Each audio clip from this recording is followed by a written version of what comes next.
আন্দোলন বলুন, সংগ্রাম বলুন, যুদ্ধই বলুন, যেভাবেই বলুন না কেন, সেটির একটি পর্ব শেষ হয়েছে। এখন দ্বিতীয় পর্ব শুরুর পালা। দ্বিতীয় পর্ব কি? যেই দাবি আমরা করে আসছিলাম গত এক যুগেরও বেশি সময় ধরে, কি ছিল সেই দাবি? সেই দাবি ছিল জনগণের রাজনৈতিক অধিকার প্রতিষ্ঠার দাবি। অর্থাৎ জনগণের দেশ এই বাংলাদেশ, কাজে এই দেশের মালিক এই দেশের 20 কোটি জনগণ। এই দেশের 20 কোটি জনগণের অধিকাংশ জনগণ যেভাবে মনে করবে দেশ সেভাবেই পরিচালিত হবে।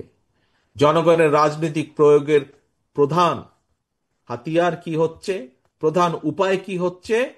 ভোটের মাধ্যমে তার অধিকার প্রয়োগ করা।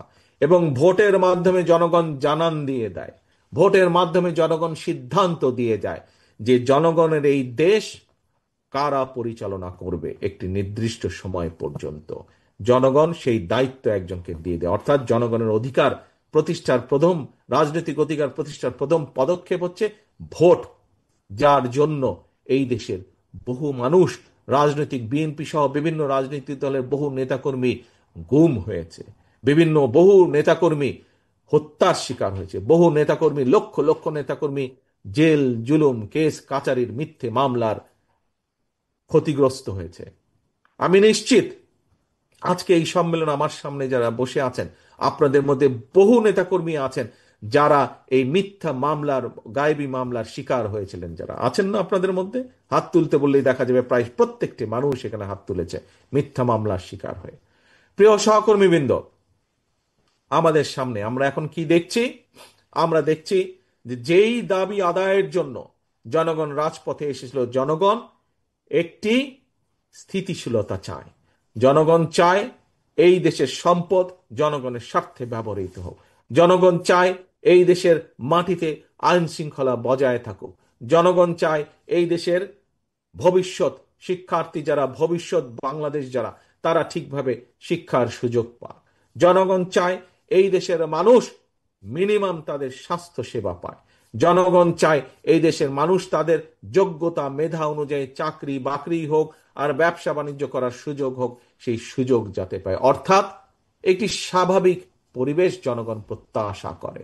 পৃথিবীর সব দেশে গ্রহণযোগ্য, রাজনৈতিকভাবে সবচেয়ে গ্রহণযোগ্য প্রক্রিয়া হচ্ছে গণতন্ত্রের চর্চার মাধ্যমে, ভোট প্রয়োগের মাধ্যমে সরকার গঠন করা। এবং সরকার এই যে কথাগুলো বললাম, জনগণের চাওয়া পাওয়া, এই চাওয়া পাওয়াগুলো বাস্তবায়ন করা, তাদের যে পরিকল্পনা থাকবে সেই পরিকল্পনা অনুযায়ী এই চাওয়া পাওয়াগুলোকে বাস্তবায়ন করা। প্রিয় সহকর্মীবৃন্দ, প্রিয় ভাই বোনেরা, অন্তর্বর্তীকালীন সরকার বিশ্বের যে গণতান্ত্রিক প্রক্রিয়া, সেই প্রক্রিয়া অনুযায়ী ভোটের একটি সময় ঘোষণা করেছে, সকলেই আপনারা জানেন।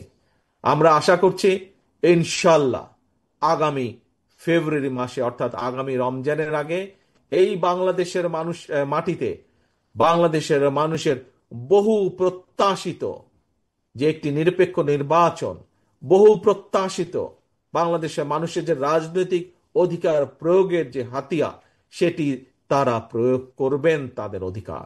এবং সেই প্রক্রিয়ার মাধ্যমে বাংলাদেশের মানুষ তাদের ভবিষ্যৎ দেখভালের জন্য, সঠিকভাবে দেখভালের জন্য তারা কাউকে না কাউকে নির্বাচিত করবেন।